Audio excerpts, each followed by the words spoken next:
Hare Krishna. Our desires are not just linear but also triangular.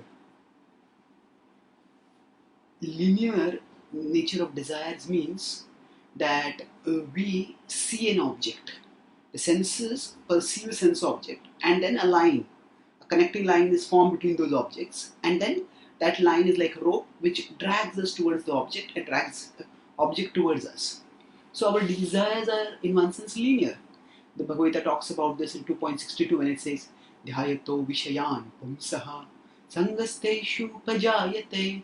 Dhyayato, when we contemplate. So we are here, Vishayan Pumsaha, we contemplate on the sense object.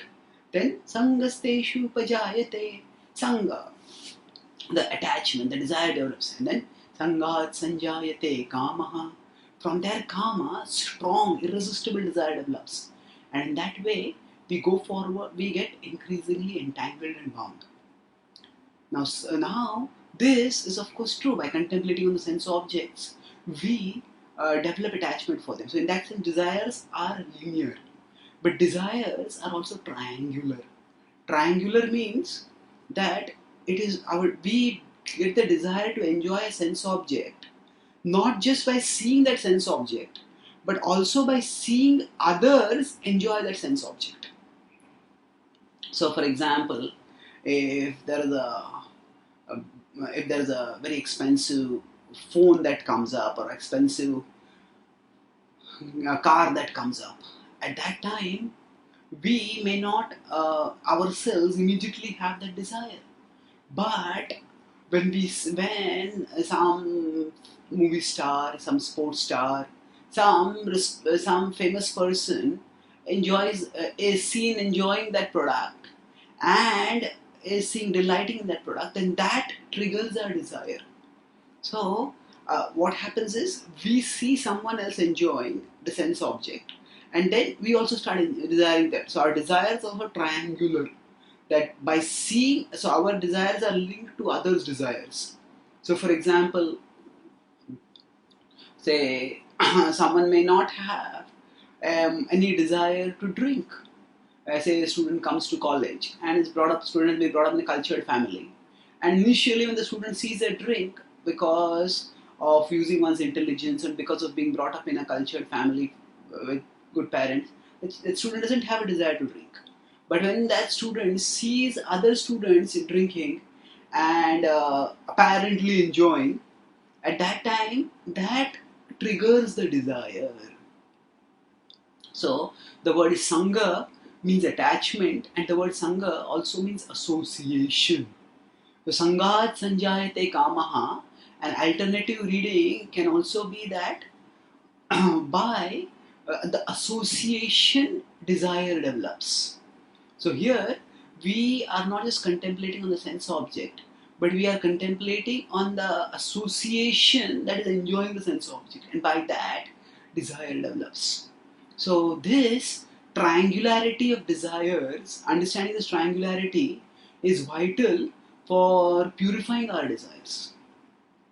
That means, if we want to give up certain desires, for example, somebody is becoming an alcoholic and now wants to recover. So one of the fundamental things that are told to such a recovering alcoholic is, don't go to bars, don't mix with other alcoholics, especially when they are drinking. So then immediately the craving for alcohol may not be possible to give up, but the linear desire may be there. But if you can cut down the triangular desire, then we can, by avoiding that association, the triangular reinforcement of the linear desire will at least decrease. And actually we can fight our linear desire, but when it is reinforced by a triangular desire, then it becomes very difficult to fight. And more importantly, we can use this principle of the triangularity of desire to cultivate spiritual desires.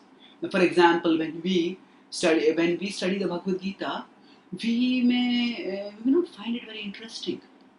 But if we associate with those who have a great taste for the Gita, who recite the Gita, who memorize the Gita, who study the Gita, who speak on the Gita, who write on the Gita, and when we associate with them, from their desire, our desire will emerge. And if we have a desire, the desire becomes reinforced. So, especially for spiritual things, our desires primarily grow not by contemplating on those objects. Yes, if we take darshan of the deity, we read the Bhagavad Gita, we may find okay, some things are interesting, but most of the things we may not find very relevant or interesting. But if we study with those, if we associate with those who are relishing it, then that will kindle and nourish our spiritual desire.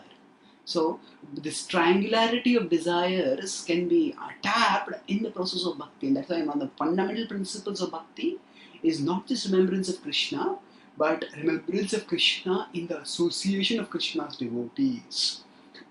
By seeing how devotees are relishing Krishna, the triangularity of the desires is tapped for strengthening our linear desires and for intensifying our attraction and satisfaction in Krishna.